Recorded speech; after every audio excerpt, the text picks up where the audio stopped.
दोस्तों नमस्कार, daily read book में आपका स्वागत है। आज हम लोग इस वीडियो में एसएससी एमटीएस के ऑफिशियल पेपर का अध्ययन करेंगे।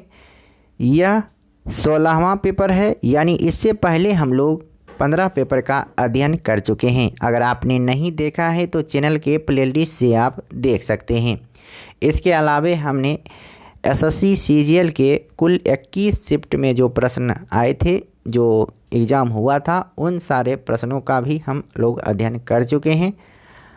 और इसके अतिरिक्त आरआरबी एनटीपीसी सीबीटी 1 में जो 135 शिफ्ट में एग्ज़ाम हुआ था, उन सारे शिफ्टों का भी हम लोगों ने अध्ययन कर लिया है। तो ये सारे वीडियो प्लेलिस्ट में मिल जाएगा। तो चलिए स्टार्ट करते हैं आज का पहला प्रश्न। और यह 16वां सेट है और हमारा टारगेट है टोटल 42 सेट को कंप्लीट करने का। तो अगर चैनल पर नए हैं तो सब्सक्राइब कर लीजिए, क्योंकि 17वां सेट जो ही आएगा तो आपको नोटिफिकेशन मिल जाएगा। तो चलिए पहला प्रश्न को स्टार्ट करते हैं। और यह पेपर 11/10/2021 को पूछा गया था, 4 से 5:30 बजे वाले शिफ्ट में। तो पहला प्रश्न है, निम्नलिखित में से कौन सा मद भारत के चालू खाता शेष यानी करेंट अकाउंट बैलेंस को प्रत्यक्ष तौर पर प्रभावित नहीं करता है? तो इसका सही जवाब होगा राजस्व आय। अगला प्रश्न है, विक्रमादित्य 6 जिनके दरबारी कवि बिल्हन ने उनकी जीवनी लिखी, डैश राजवंश के शासक थे? तो विक्रमादित्य 6 ये थे चालुक्य राजवंश के शासक और उसके दरबारी कवि थे बिल्हन।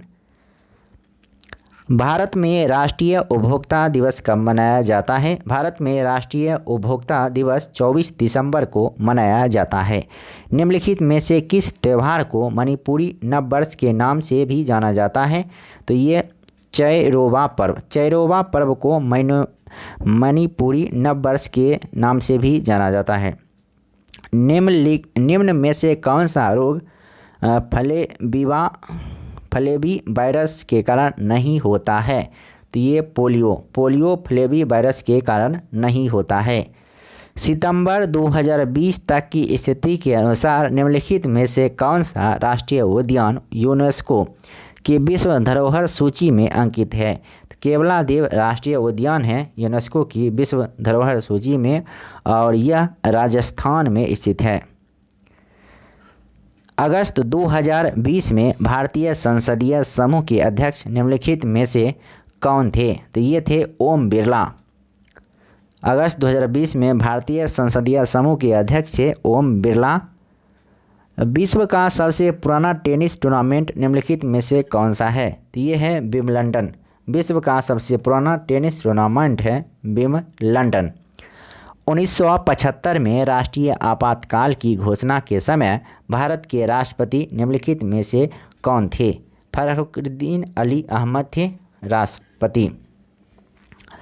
पदार्थ की निम्नलिखित में से किस अवस्था को बोस-आइंस्टाइन कंडेंसेट के नाम से भी जाना जाता है? तो ये पंचम अवस्था, पदार्थ के पंचम अवस्था को बोस-आइंस्टाइन कंडेंसेट के नाम से जाना जाता है।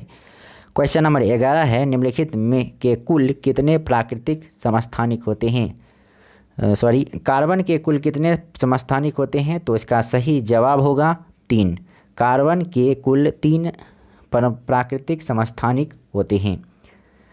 क्रोमाइट नामक खनिज का वैज्ञानिक नाम निम्नलिखित में से कौन सा है? यह है आयरन क्रोमियम ऑक्साइड। ऑप्शन 4 सही होगा। अगला प्रश्न है क्वेश्चन नंबर 13, निम्नलिखित में से कौन सा सिलिकॉन डाइऑक्साइड का एक गुण है? सिलिकॉन डाइऑक्साइड का एक गुण है इसका गलनांक उच्च होता है। भारतीय संविधान के अनुसार संघ लोक सेवा आयोग का सदस्य 6 वर्ष की अवधि के लिए या 10 वर्ष की आयु पूरे होने तक अपने पद पर रहता है। तो इसका सही जवाब होगा 65। संविधान के अनुच्छेद 280 के तहत भारत के वित्त आयोग का गठन देश द्वारा किया जाता है। भारत के वित्त आयोग का गठन राष्ट्रपति के द्वारा किया जाता है। क्वेश्चन नंबर 16 है, अरबपति वॉरेन बफे द्वारा संचालित फर्म निम्नलिखित में से कौन सी है? तो इसका सही जवाब होगा वर्कशायर हैथवे। निम्नलिखित में से किस स्वयंसेवी संस्थान ने 2020 के सामाजिक उद्यमिता के लिए अस्कोल पुरस्कार जीता है? अस्कोल पुरस्कार जीता है अरमान ने। अगला प्रश्न है, in which of the following state is a Tilaiya ultra mega power project located? तो इसका सही जवाब होगा झारखंड। निम्नलिखित में से कौन सा पारंपरिक रूप से अंडमान और निकोबार द्वीप समूह में रहने वाला आदिवासी समूह नहीं है? तो ये है मुंडा। ऑप्शन 3 सही है। क्वेश्चन नंबर 20 है, विच of the following is not one of the smart triplets? The official mascot of the 2022 ASEAN games? तो इसका सही जवाब होगा किंचन। क्वेश्चन नंबर 21 है, रानी रुद्रमा देवी का संबंध निम्नलिखित में से किस राजवंश से था? तो रानी रुद्रमा देवी का संबंध था काकतीय राजवंश से। In which state is the Nokrek biosphere reserve located? Nokrek biosphere reserve है मेघालय में।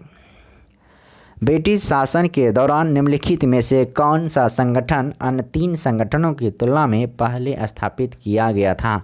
तो ये ब्रह्म समाज पहले स्थापित किया गया था।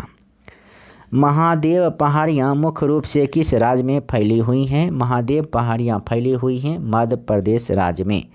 क्वेश्चन नंबर 25 है, भारतीय मूल की दक्षिणी अफ्रीकी गीता रामजी जिन्होंने मार्च 2020 में अंतिम सांस ली, किस क्षेत्र में अपने योगदान के लिए अंतर्राष्ट्रीय स्तर पर जानी जाती है? तो इसका सही जवाब होगा विष्णु विज्ञान। तो इस वीडियो में इतना ही, फिर मिलते हैं नेक्स्ट वीडियो में। तब तक के लिए नमस्कार, जय हिंद, वंदे मातरम। अगर चैनल पर नए हैं तो चैनल को सब्सक्राइब कर लीजिए और साथ में बेल आइकन को दबा दीजिए, क्योंकि जो ही सेट नंबर 17वां आएगी तो आपको नोटिफिकेशन मिल जाएगी। तो लगातार हम आपके लिए ऑफिशियल पेपर का अध्ययन करा रहे हैं, जो एग्ज़ाम के पॉइंट ऑफ व्यू से बहुत ही इम्पोर्टेंट है। तो इसीलिए आप ज़रूर देखिए। फिर मिलते हैं नेक्स्ट वीडियो में। तब तक के लिए नमस्कार, जय हिंद, वंदे मातरम।